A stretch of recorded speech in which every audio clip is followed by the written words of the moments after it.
Hello and welcome everyone, this is Adil Rashid और आप देख रहे हो फटाफट क्लासेस। मेरे दोस्तों, आज के इस वीडियो में हम मॉक टेस्ट जो है 50 एमसीक्यूज हम करने वाले हैं। किसके ऊपर? मॉडर्न हिस्ट्री ऑफ इंडिया के ऊपर ये भी रहने वाले हैं। तो बहुत ही इंपॉर्टेंट होंगे ये क्वेश्चंस, आप देखना। और फैक्टर्स भी आपको एक्स्ट्रा मिलेंगे। ज्यादा एक्सप्लेनेशन में यहाँ पे नहीं दूंगा, तो कुछ जगहों पे मुझे 5-5, 10-10 पॉइंट्स जो है वो आपको बताने की जरूरत है, तो वो मैं आपको वहाँ पे बताऊंगा। तो चलिए आज का वीडियो जो है वो हम स्टार्ट करते हैं। तो क्वेश्चन नंबर फर्स्ट है, who among the following was first governor of Portuguese? Governor of कहां का? पुर्तगीज का गवर्नर। पुर्तगीज का पहला गवर्नर कौन था जिसने यहां पे पॉलिसी ऑफ ब्लू वाटर यहां पे इंट्रोड्यूस की? तो क्वेश्चन में एक पॉइंट है, दैट इज जो पॉलिसी ऑफ ब्लू वाटर है वो भारत में किसने इंट्रोड्यूस की थी? वो पुर्तगीज के पहले गवर्नर ने। जो पुर्तगीज का यहां पे फर्स्ट गवर्नर था ना इंडिया में, उसी ने यहां पे पॉलिसी ऑफ ब्लू वाटर जो है इंट्रोड्यूस की थी। लेकिन आपको बताना है उस गवर्नर का नाम क्या था। शाबाश, क्या था उस गवर्नर का नाम? ऑप्शन आपकी स्क्रीन पे है मेरे दोस्तों। शाबाश। तो इसका जो सही जवाब है दैट इज फ्रांसिस्को डी अल्मेदा। क्या उसका नाम था? फ्रांसिस्को डी अल्मेदा उसका नाम था मेरे दोस्तों। तो ये क्या था? ये he was first governor of Portuguese in India. और ये भी याद रखना, फ्रांसिस्को डी अल्मेडा जो है उसी ने पॉलिसी ऑफ ब्लू वाटर जो है यहां पे इंट्रोड्यूस की थी हमारे भारत में। ठीक है, समझ आया? अच्छा, पहले मैं आपको यहीं पे बता के रखूंगा। ठीक है, बिल्कुल बेसिक है ये, बिल्कुल बेसिक एक पॉइंट है। देखिए, यूरोपियंस आपसे पूछा जा रहा है कि यूरोपियंस में से सबसे पहले यहां पे किस कंट्री के लोग यहां पे आए थे? यूरोपियंस में से सबसे पहले भारत में किस कंट्री के लोग आए थे? ठीक है, जैसे हमने देखा होगा पुर्तगीज, डच, इंग्लिश जो यहाँ पे ट्रेड करने के लिए आए। ठीक है, जिन्होंने यहाँ पे कब्जा करके रखा था हमारे कोस्टल एरियाज पे, जो ट्रेड कर रहे थे यहाँ से, कुछ चीज़ें हैं वो इंपोर्ट कर रहे थे, इंपोर्ट एक्सपोर्ट का काम कर रहे थे। यानी कि ट्रेड पे उन्होंने क्या किया था, वो डोमिनेट किया था उन्होंने। तो अच्छा बताइए, यूरोपियंस में पहले सबसे कौन आए थे? पहले आए थे पुर्तगीज। कौन आए थे? पुर्तगीज। कौन आए थे पहले? पुर्तगीज। पुर्तगीज के बाद कौन आए थे? शाबाश, पुर्तगीज के बाद आए थे डच, डच के लोग। डच के बाद कौन आए थे मेरे दोस्तों? डच के बाद आए थे इंग्लिश वाले लोग, यानी कि इंग्लैंड के लोग, ब्रिटिश के लोग। ठीक है, इंग्लिश के बाद कौन आए थे? इंग्लिश के बाद आए थे डैनीज, डैनीज। ठीक है, डैनीज के बाद कौन आए थे? शाबाश, डैनीज के बाद आए थे फ्रेंच। तो इसका मतलब है फ्रेंच। ठीक है, फ्रेंच सबसे लास्ट पे आए थे। सबसे पहले कौन आए थे? पुर्तगीज वाले। यूरोपियंस में सबसे पहले कौन आए थे? पुर्तगीज वाले। अच्छा, थोड़ा सा हिस्ट्री सुना दूंगा, जरूरी है। तो पुर्तगीज वाले जो है, पुर्तगीज में से सबसे पहले कौन सा बंदा आया था? पुर्तगीज वालों में से सबसे पहला कौन, यानी कि फर्स्ट पर्सन ऑफ पुर्तगीज जो भारत पहुंचा, वो कौन था? उसका नाम क्या था? उसका नाम था वास्कोड़ा गामा। क्या उसका नाम था? वास्कोड़ा गामा। और ये भी याद रखना, इसी वास्कोड़ा गामा ने ही कैप रूट, इसी वास्कोड़ा गामा ने ही कैप रूट जो है वो डिस्कवर किया, जिस कैप रूट से यूरोप से हम इंडिया पहुंच सकते थे। ठीक है, यूरोप टू इंडिया का जो रूट था, जिसको कैप रूट से गुजरना पड़ता है जब हम इंग्लैंड सॉरी यूरोप, वहां वही हो गया यूरोप। जब हमें भारत पहुंचना होगा, तो बीच में एक यहां पे एक रूट आता है, उसको हम बोलते हैं, क्या बोलते हैं उसको हम? Cape root.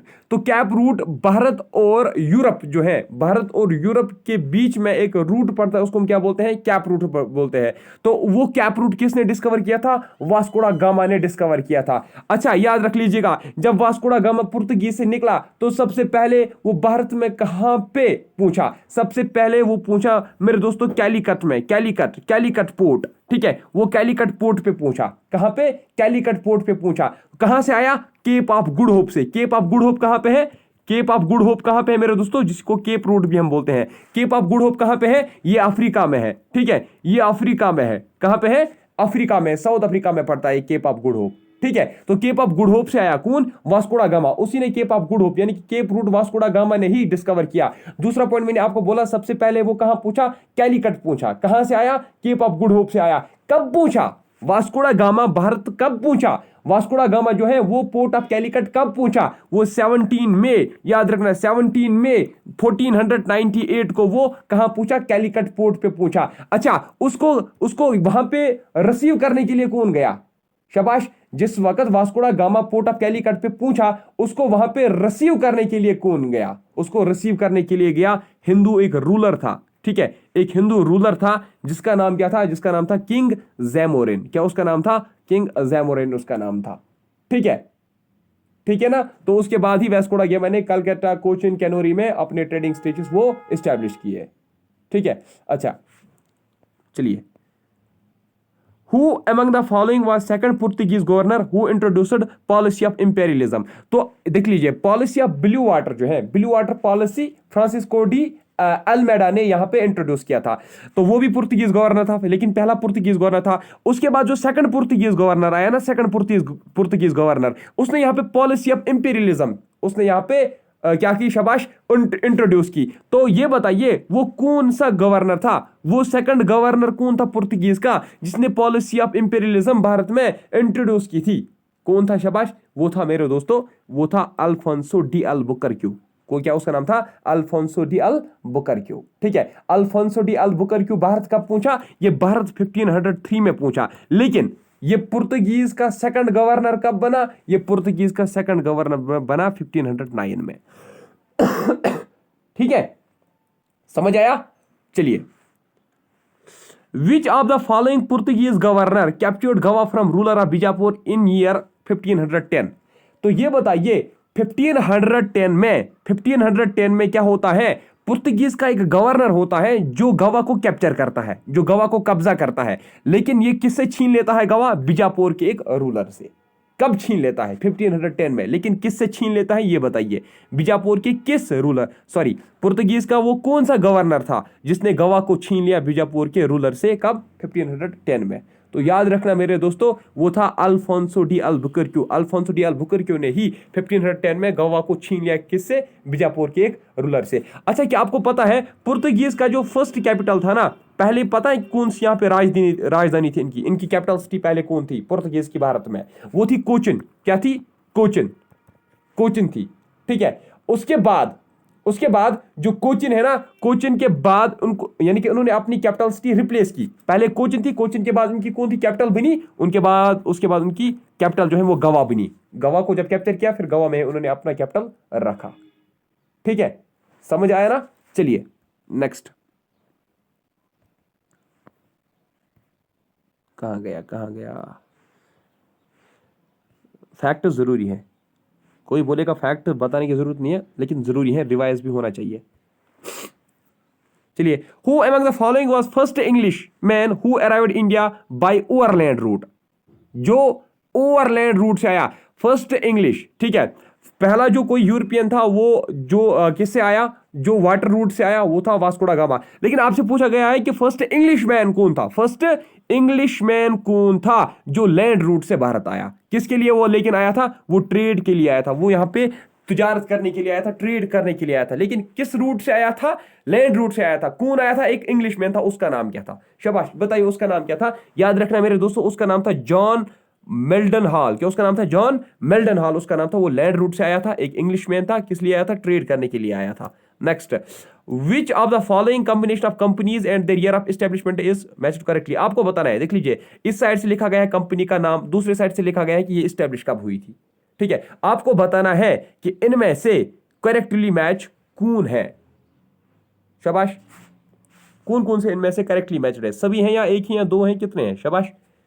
देखिए, अगर हम बात करेंगे, ठीक है, अगर हम मेरे दोस्तों बात करेंगे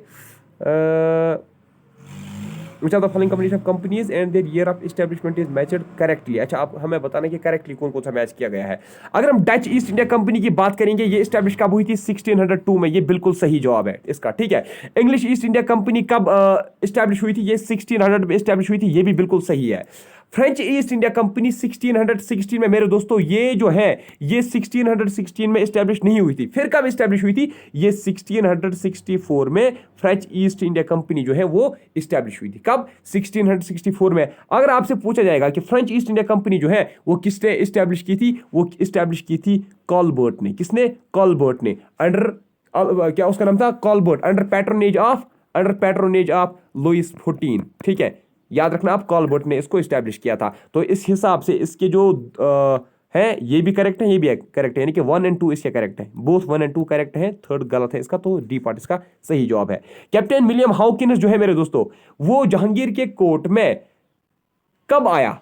किस साल में कैप्टन विलियम हाउकिंग जो है वो जहांगीर के कोर्ट में पूछा। वो जहांगीर के कोर्ट में क्यों आया था, याद है आपको? वो परमिशन लेने के लिए आया था। वो जहांगीर से ये परमिशन लेना चाहता था। वो बोलता था कि हमें एक फैक्ट्री आप इस्टेब्लिश करने का परमिशन आप दीजिए, जो हम सूरत में करने जा रहे हैं, ठीक है। यानी कि कैप्टन विलियम हाउकिंस सूरत में अपनी फैक्ट्री खोलना चाहता था, ठीक है। इसीलिए वो जहांगीर के कोर्ट में आया था उसी की परमिशन लेने के लिए। लेकिन किस साल आया था ये आपसे बताया जा रहा है, तो याद रखना 1609 में आया था। Next, first French factory was established by Francois Caron in 1668 at which of the following place? देख लीजिए, पहली जो फ्रेंच फैक्ट्री है, पहली फ्रेंच फैक्ट्री जो है मेरे दोस्तों, वो इस्टेब्लिश की थी फ्रैंकोइस कैरन ने। कब की थी? 1668 में। लेकिन कहां पे की थी? फर्स्ट फ्रेंच फैक्ट्री जो है वो इस्टेब्लिश कहां पे हुई थी? वो इस्टेब्लिश हुई थी मेरे दोस्तों सूरत में। कहां पे? सूरत में। जो सेकंड है ना, सेकंड जो इनकी है, सेकंड जो फ्रेंच फैक्ट्री थी, फ्रेंच वालों की जो सेकंड फैक्ट्री थी, वो मसूलीपट्टनम में। कहां पे? वो मसूलीपट्टनम में फिर क्या की गई थी? मसूलीपट्टनम में फिर इनकी सेकंड फैक्ट्री खुली। कब? 1669 में। 1668 में इनकी फर्स्ट खुली। कहां पे? सूरत में। ठीक है, समझ आ रहा है कुछ? शाबाश। अच्छा, अगर आपसे पूछा जाएगा ये बताइए, जो पुर्तगीज की जो कैपिटल है ना, मैंने आपको बताया पुर्तगीज की जो कैपिटल है वो पहले कोचिन में थी, उसके बाद वो गोवा में उन्होंने शिफ्ट की। अगर आपसे पूछा जाएगा कि कोचिन से कैपिटल गोवा शिफ्ट किसने किया, यानी कि ये किसने बोला कि अब हम गोवा में ही अपना कैपिटल रखेंगे, वहां पे कैपिटल शिफ्ट किसने किया? वहां पे कैपिटल शिफ्ट किया था, उसका नाम था निनो दा कुन्हा। यानी कि निनो दा कुन्हा ने कोचिन से गोवा कैपिटल जो है वो शिफ्ट किया। ठीक है। अच्छा, अगर आपसे ये पूछा जाएगा कि ये बताइए फर्स्ट फैक्ट्री जो थी पुर्तगीज की पहली फैक्ट्री कहां पे खुली? पुर्तगीज की जो पहली फैक्ट्री है मेरे दोस्तों वो कहां पे खुली? अगर ये पूछा गया तो याद रखना वो कैलीकट में। कहां पे? वो कैलीकट में ही खुली थी। ठीक है, उसके बाद कोचिन में, उसके बाद कैनोरी में। नेक्स्ट, अच्छा, विच of the following treaty ended the war of Austrian succession and first, ये इसको छोड़ दीजिए, इसके साथ में कुछ भी नहीं है, ये वर्ल्ड हिस्ट्री का एक टॉपिक है इसमें। विच of the following treaty ended third and final Anglo French war in India? अच्छा, देखिए, जो थर्ड एंड फाइनल यानी कि कुल मिला के कितने एंग्लो फ्रेंच वॉर्स हुए, इसको भी आप स्किप ही कर दीजिए, इसको भी स्किप करो, आपको भी टफ नहीं लगना चाहिए, और जो आपके लिए इंपॉर्टेंट है नहीं उसको हम क्यों यहां पे करेंगे। अच्छा, देखिए, battle of Plassey was a decisive victory of British East India Company over nawab of Bengal and his French allies on. तो यानी कि जो बैटल ऑफ प्लेसी है उसमें जो ब्रिटिश ईस्ट इंडिया की विक्ट्री हुई, ब्रिटिश ईस्ट इंडिया कंपनी की जो विक्ट्री हुई, किनके खिलाफ? नवाब ऑफ बंगाल और फ्रेंच एलीज के खिलाफ। इसका मतलब है बैटल ऑफ प्लेसी किसके बीच में हुआ था? बैटल ऑफ प्लेसी, इसका मतलब क्या है कि बैटल ऑफ प्लेसी हुआ था, एक साइड से ब्रिटिश ईस्ट इंडिया कंपनी लड़ रही थी वर्सेस क्या थी? Nawab of Bengal plus French allies, यानी कि फ्रेंच और नवाब ऑफ बंगाल ये एक साथ लड़ रहे थे किसके खिलाफ? ब्रिटिश ईस्ट इंडिया कंपनी के खिलाफ। लेकिन बैटल ऑफ प्लेसी किसने जीती? ये जीती ब्रिटिश ईस्ट इंडिया कंपनी ने। कब जीती? कब जीती? शाबाश, 23 जून 1757 को। याद रखना, 23 जून 1757 को बैटल ऑफ प्लेसी किसने जीती? ब्रिटिश ईस्ट इंडिया कंपनी ने। चलिए next, Who among the following won Battle of Buxar, which was fought on 22 अक्टूबर 1764? वहीं से आपसे बताया जा रहा है कि बैटल ऑफ बक्सर जो है वो 22 अक्टूबर 1764 को हुआ। ठीक है, battle of Buxar was fought on 22 अक्टूबर 1764। लेकिन ये बताइए, ये बैटल ऑफ बक्सर जो है ये किसने जीता? बैटल ऑफ बक्सर जो है मेरे दोस्तों ये किसने जीता? याद रखना मेरे दोस्तों, बैटल ऑफ बक्सर में विक्ट्री हुई थी हेक्टर मुनरो की। किसकी? हेक्टर मुनरो की। अच्छा, ये जो बैटल ऑफ बक्सर है ये किस किस के बीच में हुई थी? शाबाश, बैटल ऑफ बक्सर जो है ये किस किस के बीच में हुई थी? ये हुई थी ब्रिटिश आर्मी, ये हुई थी ब्रिटिश आर्मी, यानी कि British East India company, British East India company, शाबाश, वर्सेस किसके बीच में थी? शाबाश, और यहाँ पे दूसरे साइड से लड़ रहे थे शुजाउद्दौला, शुजाउद्दौला है ना, शुजाउद्दौला, और कौन था? शाह आलम सेकंड है ना, और कौन था? नवाब ऑफ अवध, और कौन था? मीर कासिम, दूसरी साइड से लड़ रहे थे। वैसे ये नहीं पूछेगा, इतना याद रखना कि इसमें विक्ट्री हुई थी हेक्टर मुनरो की, यानी कि इंग्लिश की ही इसमें भी ब्रिटिशर्स की इसमें भी क्या हुई थी, victory. Which of the following governor general ended the dual system of government in year 1772। Question में ही आपसे बताया गया है कि डिवल सिस्टम ऑफ गवर्नमेंट जो है, डिवल सिस्टम ऑफ गवर्नमेंट जो है वो 1772 में यहाँ पे एबॉलिश हुई, खत्म हुई, ठीक है। तो ये बताइए लेकिन वो किसने एबॉलिश करवाई, डिवल सिस्टम ऑफ गवर्नमेंट जो है मेरे दोस्तों वो किसने एबॉलिश करवाई। शाबाश, इन तीनों में से एक इसका एक सही जवाब है, जरा बताओ कौन है। शाबाश, वैरन हेस्टिंग्स जो है इसका सही जवाब है। Next, who among the following was defeated by sir Eyre Coote at Porto Novo in November 1781। तो इनमें से सर एरिकोटी ने किसको डिफीट किया था, कहां पे डिफीट किया, पोर्टो नोवा में। कब, नवंबर 1781 में। इनमें से किसको एरिकोटी ने डिफीट किया था, पोर्टो नोवा में। शाबाश, जरा बताओ, ये इंपॉर्टेंट है मेरे दोस्तों, जरा बताओ कहां पे हुआ था ये सेकंड एंग्लो मैसूर वार है ना, उसी के टाइम पे हुआ था, उसी के बीच में ये हुआ था। जरा बताओ कब, जब सेकंड एंग्लो मैसूर वार हुआ था ना, जो 1780 से लेकर 84 तक चला, तो इसी के बीच में ये हुआ था। शाबाश, यानी कि सेकंड एंग्लो मैसूर वार जैसे चल रही थी उसी के टाइम पे क्या हुआ था, एरिकोटी ने क्या किया, डिफीट किया। किसको डिफीट किया ये आपको बताना है। शाबाश, उसने डिफीट किया था हैदर अली को। ये इंपॉर्टेंट है, हैदर अली का नाम बिल्कुल बहुत ज्यादा इंपॉर्टेंट है, ठीक है। तो ये कब इसको डिफीट किया था, ड्यूरिंग सेकंड एंग्लो मैसूर वार, ठीक है। आई थिंक 1781 में, हाँ बिल्कुल यहाँ पे तो लिखा ही गया है।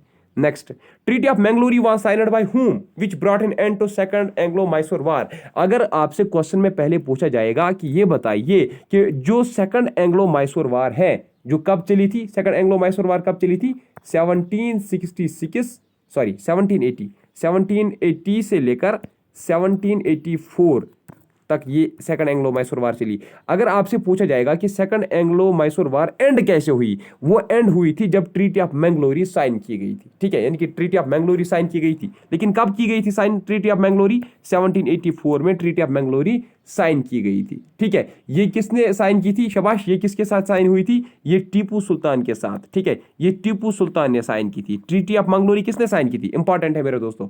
सेकंड एंग्लो मैसूर वार जो है, ठीक है, वो एंड हुई थी विद ए ट्रीटी। उस ट्रीटी का नाम क्या था, ट्रीटी ऑफ मैंगलोरी। वो ट्रीटी ऑफ मैंगलोरी किसने साइन की थी, वो टीपू सुल्तान ने साइन की थी। कब, 1784 में। अच्छा ये बताइए, हाँ ये तो है ना, इसमें ऑप्शन टीपू सुल्तान हो गया। Next, first Anglo Mysore war was a conflict in India between सल्तनत of Mysore and East India company during. तो फर्स्ट एंग्लो मैसूर वार कब हुआ था, सिंपली आपसे पूछा जा रहा है। फर्स्ट एंग्लो मैसूर वार इसीलिए हुआ था क्योंकि जो सल्तनत है, सल्तनत को लेकर के क्या थी, एक डिस्प्यूट चल रहा था। किसके बीच में, किस सल्तनत पे ये इशू चल रहा था, डिस्प्यूट चल रहा था, मैसूर की सल्तनत पे। किसके बीच में, शाबाश, ये सल्तनत of Mysore versus East India company ही चल रही थी, ठीक है। तो कब चल रही थी ये first Anglo Mysore war, 1766 to 69 है कोई ऑप्शन, तो ये वाला है 1767 टू 69 पढ़िए, या 1766 टू 69, ये एक ही बात है, तो ये इसका सही जवाब है, ठीक है। यानी कि फर्स्ट एंग्लो मैसूर वार कब चल रही थी, 1767 to 69। Dash dash was a peace agreement between Mysore and British East India Company which brought an end of first Anglo-Mysore war। यानी कि first Anglo Mysore war and कैसे हुई, किस ट्रीटी से, किस पीस ट्रीटी से फर्स्ट एंग्लो मैसूर वार जो है वो एंड हुई, ये आपसे पूछा जा रहा है। याद रखना, ट्रीटी ऑफ मद्रास से फर्स्ट एंग्लो मैसूर वार जो है वो एंड हुई थी, ठीक है। Next, which of following war was of short duration and decisive and ended with Tipu Sultan death. तो इनमें से कौन सा वार ऐसा था, कौन सा एंग्लो मैसूर वार ऐसा था जो बहुत कम टाइम के लिए चला, और सेम इसी बैटल में क्या हुआ था, डेथ हुई थी किसकी, टीपू सुल्तान की। कब, 4 मई 1799 को टीपू सुल्तान की डेथ भी होती है। और किस, यानी कि आपसे यह भी पूछा जा सकता है, ऐसे क्वेश्चन आएगा, टीपू सुल्तान की डेथ किस एंग्लो मैसूर वार में हुई थी, तो बताइए किस मैसूर वार में हुई थी। तो इसका जो सही जवाब है that is part C, fourth Anglo Mysore war में टीपू सुल्तान की डेथ हो जाती है, फोर्थ एंग्लो मैसूर वार में, ठीक है। अच्छा मेरे दोस्तों, अगर आपसे कोई ये पूछेगा, ये बताइए कि जो टीपू सुल्तान है, टीपू सुल्तान ने आयरन कैसेड रॉकेटस जो ये हथियार थे, आयरन कैसेड रॉकेटस का इस्तेमाल किस वार में टीपू सुल्तान ने किया? आयरन कैसेट रॉकेट्स का ये जो वेपन था, इसका इस्तेमाल टीपू सुल्तान ने किस वार में किया था? याद रखना, जो थर्ड एंग्लो मैसूर वार था और जो फोर्थ एंग्लो मैसूर वार था, थर्ड और फोर्थ एंग्लो मैसूर वार था, इसमें टीपू सुल्तान ने आयरन कैसेट रॉकेट्स का इस्तेमाल किया। Next, which of the following combination, अरे यार, विच of the following combination of kingdoms and the respective founders is matched correctly? आप बताइए कि एक साइड से लिखा हुआ है किंगडम्स का नाम, दूसरे साइड से लिखा हुआ है उनके फाउंडर्स का नाम। आप बताइए इनमें से करेक्टली मैच कौन किया गया है? करेक्टली कौन मैच किया गया है? देखिए, नवाबा बंगाल जो है, नवाबा बंगाल, तो यानी कि जो बंगाल की जो है वो बंगाल जो है, बंगाल की किंगडम जो है वो किसने फाउंड की थी? मुर्शिद काली और जाफर खान ने। क्या ये सही है? ये सही है। मैसूर हैदर अली ने, बिल्कुल सही है। पंजाब रंजीत सिंह ने। ये सभी के सभी करेक्ट हैं, तो इसका मतलब है ऑल आर करेक्ट, ये इसका सही जवाब है। ठीक है। Who among the following was greatest Indian ruler and founder of sick rule in Punjab? Founder of sick rule in Punjab कौन था? सिंपल क्वेश्चन है, कौन था? शाबाश। फाउंडर of sick rule in Punjab कौन था? बताइए, शाबाश। इसका जो सही जवाब है दैट इज महाराजा रंजीत सिंह। बिल्कुल आसान सवाल था ये। Next, first Anglo Sikh war was fought between Sikh empire and East India company between which of the following years? First Anglo Sikh war, अभी हम पढ़ रहे थे एंग्लो मैसूर वार, अब मैं आपको बता रहा हूं एंग्लो सिख वार। एंग्लो सिख वार, क्या बता रहा हूं? एंग्लो सिख वार। तो फर्स्ट एंग्लो सिख वार जो है मेरे दोस्तों, वो East India Company versus Sikh empire के बीच में चल रही थी। लेकिन कब चल रही थी? फर्स्ट एंग्लो सिख वार जो है वो कब चल रही थी? शाबाश, जरा बताओ। क्वेश्चन नंबर 22 का आंसर, इसका जो सही जवाब है इसका जो सही जवाब है मेरे दोस्तों दैट इज 1845 टू 1846। याद रखना। अच्छा, जो ये एंग्लो सिख वार थी, फर्स्ट एंग्लो सिख वार, इसमें सिख्स को क्या किया गया था? इसमें सिख्स को डिफीट किया गया था। सिख्स वायर डिफीटेड, सिख्स को यहां पे हार का सामना करना पड़ा। अच्छा, ये बताइए, जो फर्स्ट एंग्लो सिख वार था, इसके ये जो फर्स्ट एंग्लो सिख वार है, ये एंड कैसे हुई थी? किस ट्रीटी से एंड हुई थी? उस दौरान कौन सी ट्रीटी साइन की गई थी? याद रखना, treaty of Lahore. Treaty of Lahore. Next question, Which among the following was peace treaty signed in 1846 making end of first Anglo-Sikh war? अभी मैं क्या बता रहा था? ट्रीटी ऑफ लाहौर इसका सही जवाब है। ठीक है, तो कौन सी ट्रीटी साइन की गई थी फर्स्ट एंग्लो सिख वार को खत्म करने के लिए? कौन सी पीस ट्रीटी साइन की गई थी? Treaty of Lahore. Second Anglo Sikh war was a military conflict between Sikh empire and British East India Company that took place in. जो सेकंड एंग्लो सिख वार था मेरे दोस्तों, सेकंड एंग्लो सिख वार, ये एक कॉन्फ्लिक्ट थी किनके बीच में? सिख एम्पायर और ब्रिटिश ईस्ट इंडिया कंपनी के बीच में। ठीक है, एक मिलिट्री कॉन्फ्लिक्ट था, मिलिट्री वार थी ये। तो कब ये हुई थी सेकंड एंग्लो सिख वार? याद रखना, ये हुई थी 1948, सॉरी 19 कहाँ आएगा, 1848 टू 1849, ये इसका सही जवाब है। ठीक है, आज मैं बीमार हूं, मर गया आज। सेकंड एंग्लो सिख वार के टाइम पे ही क्या हुआ था? डलहौसी जो है, लॉर्ड डलहौसी, उसने एनेक्स किया था किसको? उसने एनेक्स किया था पंजाब को। Next, who among the following planted tree of liberty? हाँ, ट्री ऑफ लिबर्टी श्रीरंगपट्टनम में किसने प्लांट किया था? यानी कि ट्री ऑफ लिबर्टी किसने वहां पे लगवाया था? कहां पे? श्रीरंगपट्टनम में। और याद रखना, जिसने ट्री ऑफ लिबर्टी श्रीरंगपट्टनम में लगवाया और वो उसी टाइम पे मेंबर बना था जैकोबियन क्लब का। तो ऐसा कौन सा था जो जैकोबियन क्लब का मेंबर बना और ट्री ऑफ लिबर्टी जो है वो श्रीरंगपट्टनम में उसने प्लांट किया? जरा बताओ कौन था? ऑप्शन चाहिए, ऑप्शन चाहिए। पहला और दूसरा इसका सही बिल्कुल भी नहीं है, ये मुझे कंफर्म पता है। ठीक है, चलो तो सी और डी का देखते हैं। जरा बताओ, टीपू सुल्तान, शुजाउद्दीन, कौन है इसका? शाबाश, इसका जो सही जवाब है दैट इज टीपू सुल्तान। ठीक है, क्या करूं मैं? Who among the following was 10th and last Sikh Guru? 10th और लास्ट सिख गुरु कौन था जिसने ट्रांसफॉर्म किया रिलीजियस सेक्ट को मिलिट्री ब्रदरहुड में? ठीक है, आपसे ये भी पूछा जा सकता है कि ऐसा कौन सा सिख गुरु था जिसने रिलीजियस सेक्ट को मिलिट्री ब्रदरहुड में कन्वर्ट किया। और ये भी पूछा जा सकता है कि हु वाज 10th या who was last Sikh Guru? 10th and last Sikh गुरु कौन था? कुल मिला के 10 सिख गुरुज थे, तो 10th और लास्ट सिख गुरु कौन था? शाबाश, 10th और लास्ट सिख गुरु जो था वो था गुरु गोविंद सिंह जी। ठीक है, अच्छा, फर्स्ट सिख गुरु कौन था? Who was first Sikh Guru? First Sikh गुरु कौन था? Guru Nanak ji, Guru Nanak. Who among the following governor general introduced permanent settlement system? तो किस गवर्नर जनरल ने परमानेंट सेटलमेंट सिस्टम यहाँ पे इंट्रोड्यूस किया भारत में? कब इंट्रोड्यूस किया? 1793 में।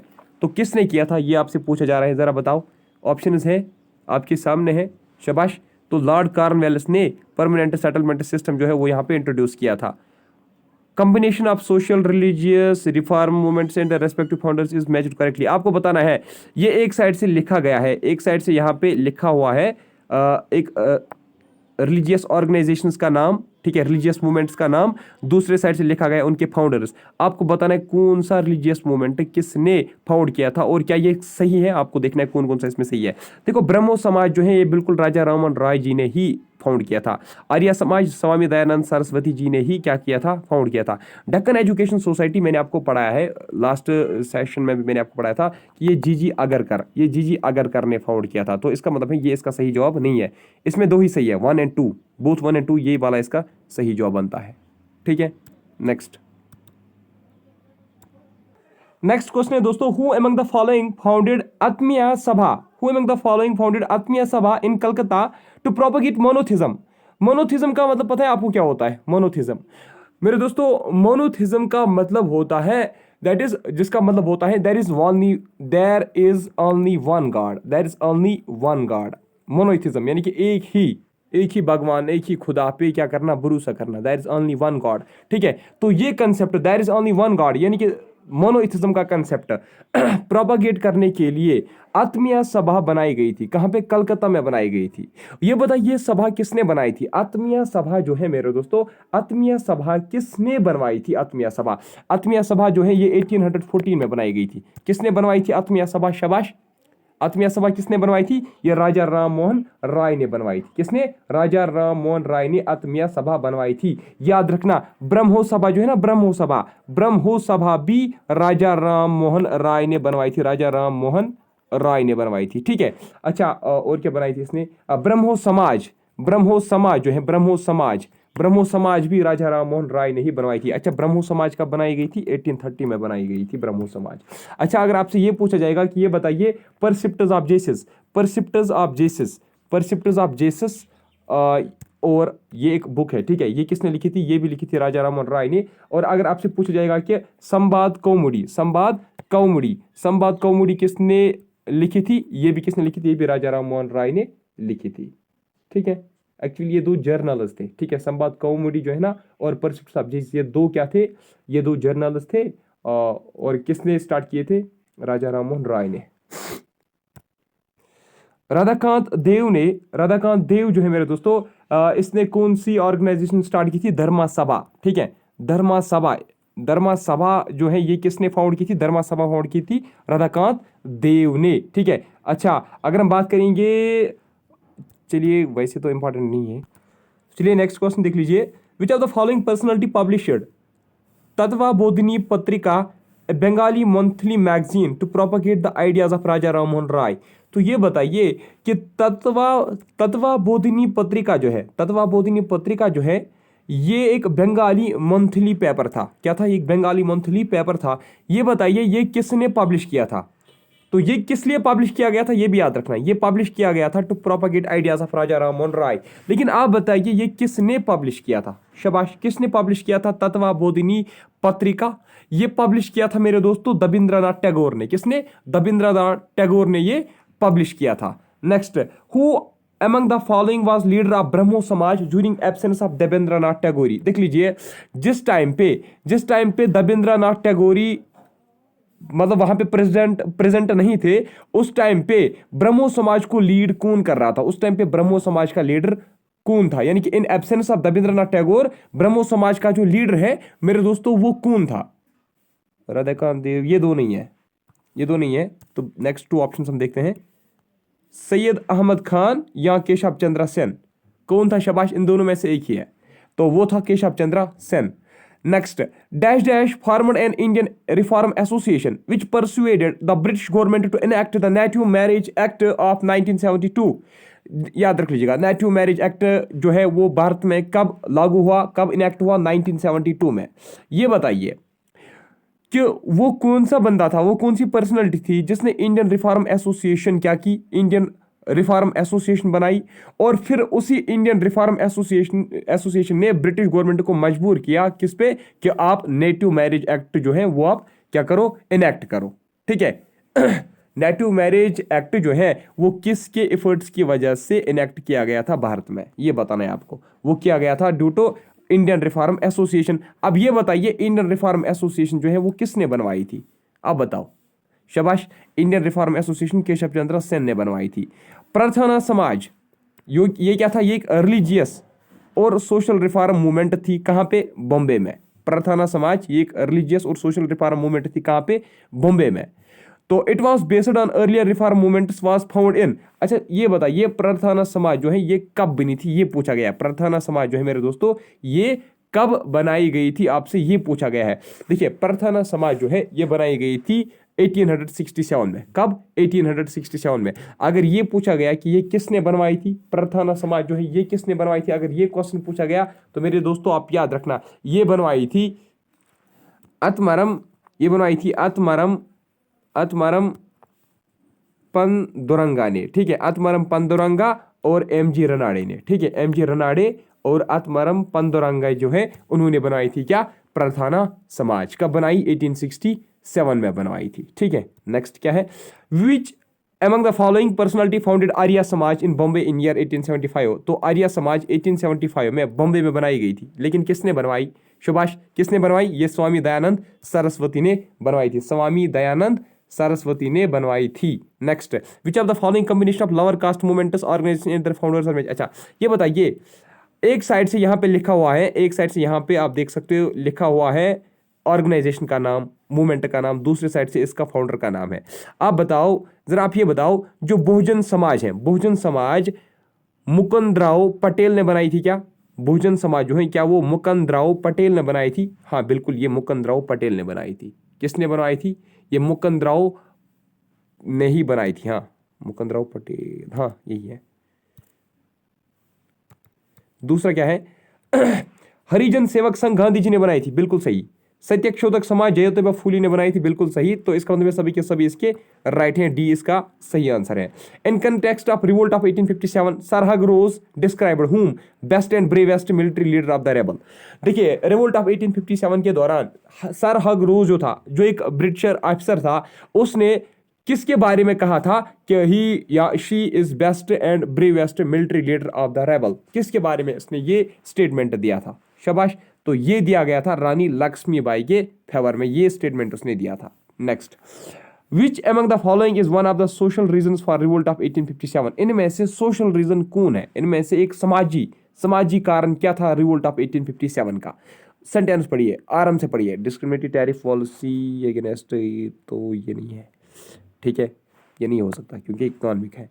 British social reformers hurted the sentiments of Orthodox and conservative people, ये हो सकता है। हैवी टैक्सेशन, ये नहीं है। डिस्क्रिमिनेशन विद इंडियन सोल्जर्स, ये भी नहीं। तो ये बी पार्ट इसका सही जवाब बनता है, ठीक है। British social reformers that hurted sentiments of Orthodox and conservative people, ये एक सोशल रीजन था किसके लिए, रिवोल्ट ऑफ 1857 के लिए, ठीक है। Next, who among following was prominently leader in Lucknow during spy mutiny. Spy mutiny हम किसको बोलते हैं, रिवोल्ट ऑफ 1857 को ही हम स्पाई म्यूटिनी बोलते हैं। फर्स्ट वार ऑफ इंडिपेंडेंस भी हम रिवोल्ट ऑफ 1857 को ही बोलते हैं, ठीक है। अच्छा, स्पाई म्यूटिनी के टाइम पे लखनऊ में कौन लीडर था रिवोल्ट ऑफ 1857 का, यानी कि स्पाई म्यूटिनी जब हुआ उस टाइम पे लखनऊ में कौन लीड कर रहा था इस रिवोल्ट को, ये बताइए। शाबाश, बेगम हजरत महल। कहाँ गया। Next, who was proclaimed as empire of India by spies. Empire of India किसको करार दिया गया था, एम्पायर ऑफ इंडिया किसको बनाया गया था रिवोल्ट ऑफ 1857 के टाइम पे, बहादुर शाह जफर, है ना। ये बिल्कुल आसान क्वेश्चन है। 41, which of the following combination of important books on 1857 and their author is matched correctly. देखिए रिवोल्ट ऑफ 1857 के बाद बहुत सारी बुक्स लिखी गई, तो बहुत सारे ऑथर्स ने बहुत सारी बुक्स लिखी गई। आपसे पूछा जा रहा है कि यहाँ पे एक साइड पे बुक्स का नाम लिखा गया है, दूसरे साइड से लिखा गया है ऑथर का नाम यहाँ पे आगे। आप बताओ कौन सा इनमें से करेक्टली मैच किया गया है, ठीक है, ये आपको बताना है। आराम से देख लीजिए क्या लिखा गया है, इज करेक्ट मैच्ड करेक्टली, हमें करेक्ट देखना है। First war of independence 1857 to 59, ये कार्ल मार्क्स ने लिखी, ये बिल्कुल सही है इसका, ठीक है। Civil rebellion in Indian mutinies, ये पीसी जोशी ने नहीं लिखी है, ठीक है। काज ऑफ इंडियन रिवोल्ट ये सैयद अहमद खान ने लिखी है, ये बिल्कुल सही जवाब है इसका। तो 183 है कहीं पे, 183 ढूंढ लीजिए। हाँ सी पार्ट है ना, सी पार्ट, सी पार्ट इसका सही जवाब है, ठीक है, C part. Who among the following was founder of Indian National Congress? Indian National Congress का फाउंडर कौन था? एओ ह्यूम, पता है आपको, जो एक रिटायर्ड सिविल सर्वेंट था। कब बनाई गई? 1885 में। उस टाइम पे कौन था वाइसराय? लॉर्ड डुफरिन, है ना, लॉर्ड डुफरिन। पहली मीटिंग कहाँ पे हुई थी? पहली मीटिंग कलकत्ता में हुई थी, है ना। कहाँ पे होने वाली थी? पुणे में, लेकिन वहाँ पे कॉलरा चल रही थी, इसलिए वो फिर कहाँ शिफ्ट की गई? सॉरी, फर्स्ट मीटिंग बॉम्बे में हुई थी, बॉम्बे में हुई थी, ठीक है। होने वाली थी पुणे में, लेकिन वहाँ पे कॉलरा चल रहा था, फिर ये बॉम्बे में शिफ्ट की गई थी। ये मीटिंग फिर बॉम्बे में रखी गई। कहाँ पे हुई थी फर्स्ट मीटिंग? बॉम्बे में, ठीक है।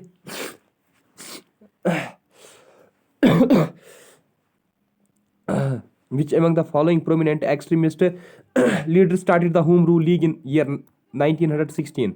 1916 में home rule league, home rule movement किसने स्टार्ट किया था? बीजे तिलक ने, है ना। और इसके साथ कौन थी? एनी बेसेंट, है ना। और कौन थी उसके साथ? Subramaniam Iyer. Next, swaraj is my birthright and I will have it, ये स्टेटमेंट किसने दिया था?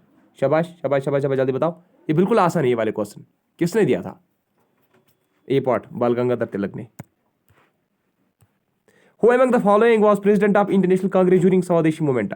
स्वदेशी मूवमेंट जिस वक्त चल रहा था, स्वदेशी मूवमेंट जिस वक्त चल रहा था, यानी कि स्वदेशी बाइकआउट मूवमेंट जिसको हम बोलते हैं, जो कब हुआ था? पार्टीशन ऑफ बंगाल के बाद जो स्वदेशी मूवमेंट स्टार्ट हुई थी, उस टाइम पे इंडियन नेशनल कांग्रेस का प्रेसिडेंट कौन था? जिस टाइम पे स्वदेशी मूवमेंट चल रही थी, कौन था? शाबाश, कौन था? दादा भाई नायरोजी। Who among the following was founder of अनुशीलन समिति इन कलकत्ता ड्यूरिंग स्वदेशी मूवमेंट? हाँ, जो अनुशीलन समिति है ना, ये कलकत्ता में बनाई गई थी। किस टाइम पे बनाई गई थी? स्वदेशी मूवमेंट के टाइम पे। लेकिन ये बताइए, अनुशीलन समिति जो है ये किसने बनाई थी? किसने बनवाई थी ये अनुशीलन समिति जो है मेरे दोस्तों, ये किसने बनवाई थी? अनुशीलन समिति किसने बनवाई थी? ये बनवाई थी, ये भी इसका एक था, ये भी था, तो इसका मतलब ये भी होगा।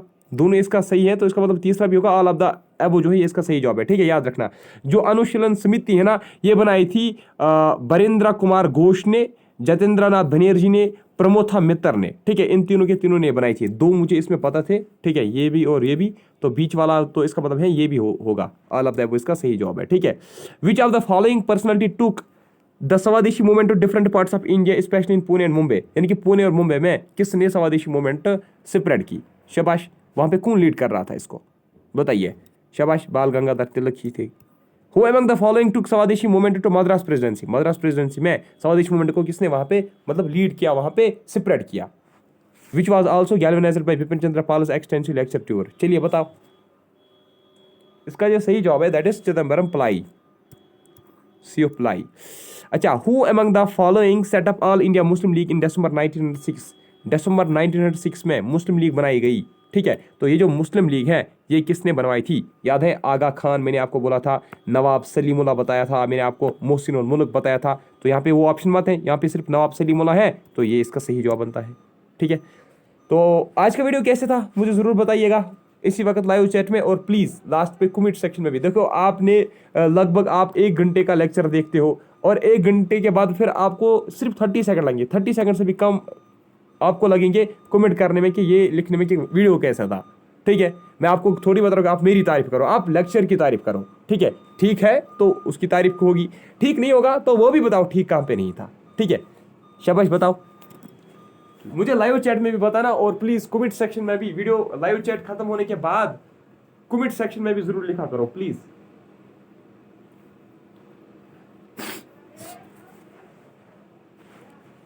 चलिए, आज की इस वीडियो में इतना ही, मिलता हूँ आपसे नेक्स्ट टॉपिक में, तब तक के लिए bye bye, take care, thank you, good night.